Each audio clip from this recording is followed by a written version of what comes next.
महानगरपालिकेच्या कामांचा शहरामध्ये गवगवा असतानाच मात्र तारकपूर भागातील गेल्या 5 ते 6 दिवसापासून महापालिकेच्या मुख्य जलवाहिनीची गळती होऊन 3 गल्ल्यांमध्ये पाणी साचलंय। यामुळे घरांमध्ये पाणी शिरून नागरिकांना रोज घराबाहेर पडण्यासाठी मोठे कष्ट करावे लागत होते। घराच्या आतील भागात पाणी घुसल्यानं नागरिकांची मालमत्ता देखील नष्ट झाली आहे। महापालिकेने नागरिकांच्या तक्रारीकडे दुर्लक्ष करत पाणीपट्टी आणि मालमत्ता करात 100% वाढ केली आहे। पाणी गळतीमुळे निर्माण झालेल्या या समस्या विरोधात नागरिकांनी अनेक तक्रारी केल्यात, पण पालिकेने कोणतीही ठोस कारवाई केली नाहीये। नगरसेवक योगीराज गाडे यांनी नागरिकांच्या तक्रारीवरती त्वरित प्रतिक्रिया दिली। त्यांनी स्वतः तारकपूर भागात भेट देऊन परिस्थितीची पाहणी केली। या प्रकरणावर त्वरित लक्ष देण्याचे निर्देश महापालिकेच्या अधिकाऱ्यांना दिले आणि नागरिकांच्या समस्या लवकरात लवकर सोडण्याचं आश्वासनही दिलं। यावेळी योगीराज गाडे म्हणाले, गेल्या 5 ते 6 दिवसापासून ही समस्या आहे। घरात पाणी शिरल्यानं नागरिकांचं मोठं नुकसान होतंय। महापालिकेने तातडीनं गळतीचं निराकरण करावं, याबाबत महापालिका प्रशासनाला स्पष्ट आदेश देत आहे। नागरिकांची ही समस्या त्वरित सोडवली जावी अशी अपेक्षा सर्वांमध्ये आहे। जर महापालिकेने यावर जलद कारवाई केली नाही तर नागरिकांना घेऊन आपण आंदोलनाचा मार्ग स्वीकारू असा इशारा यावेळी नगरसेवक योगीराज गाडे यांनी दिला। ब्युरो रिपोर्ट न्यूज मॉल 18 नगर। ते काढतायत कंटिन्यू, त्यांच्या घरात पाणी जातं। आता वयस्कर लोकांनी असं परिस्थिती कसं राहायचं, कसं काम करायचं, आपल्यालाच कसं तरी वाटतं की या जिल्हा म्हणजे 3-4 तास झाले, 5-6 दिवस झाले की त्यांच्या घरात पाणी जातंय आणि ते एकटे आहेत। आता अशा परिस्थितीत ज्येष्ठ नागरिकांनी कसं पाणी काढायचं? नाव काय?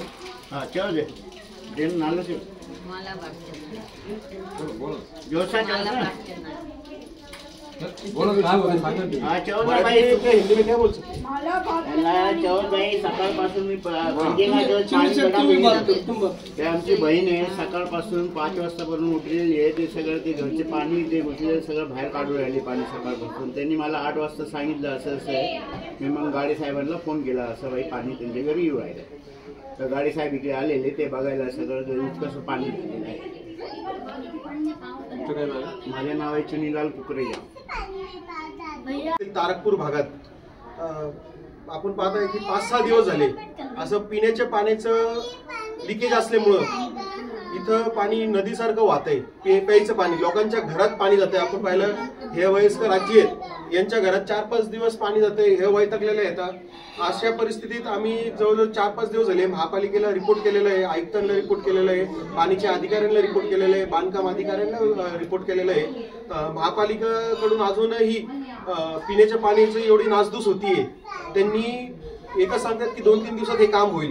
लाल टाकीला काम चालू आहे, रस्त्याचं काम चालू आहे, यामुळे हे कारण देत आहेत। पण ठीक आहे, पाण्याचे लिकेज कुठं ना कुठं काही ना काही प्रॉब्लेममुळे चालू असतात।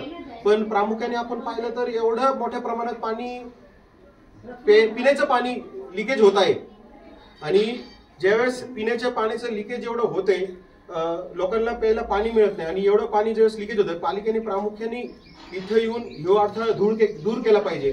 कारण की त्याचं असं हे की जे अधिकारी लोक आहेत हे लोक कर भरतात, सर्वजणांनी टॅक्स पेअर आहेत आणि आयुक्तांनी आपण पाहिलं की पाणीपट्टी डबल केलेली आहे। पाणीपट्टी डबल केली आणि तुम्ही लोकांना पाणी देऊ शकत नाही आणि एवढं पिण्याच्या पाण्याचं नासधूस होतंय। 5-6 दिवस झाले आणि पालिका तरी याचा दखल घेत नाही। याचा अर्थ आहे की पालिका झोपलेली आहे। हे जे अधिकारी प्रशासक राज्य आहे हे लोकांना वेठीस धरत आहेत।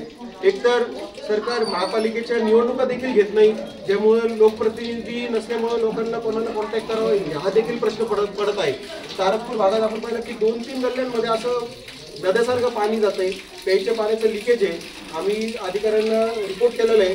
अजून देखील पालिकेच्या आयुक्तांनी किंवा जे पाण्याचे अधिकारी आहेत यांनी या भागात व्हिजिट त्यांनी दिलेली आहे, पण काम अपूर्णच आहे आपण पाहिलं। आणि एकच कारण देतात की रस्त्याचे काम चालू आहे, त्याच्यामुळे हा प्रॉब्लेम होतोय पाण्याच्या लिकेजचा। ठीक आहे, रस्त्याचं काम चालू आहे, पण ज्यावेळेस मोठ्या प्रमाणात पाण्याचे लिकेज होतंय तुम्ही त्याला आधी प्राधान्य दिलं पाहिजे की हे पाण्याची नासधूस कशी थांबवता येईल।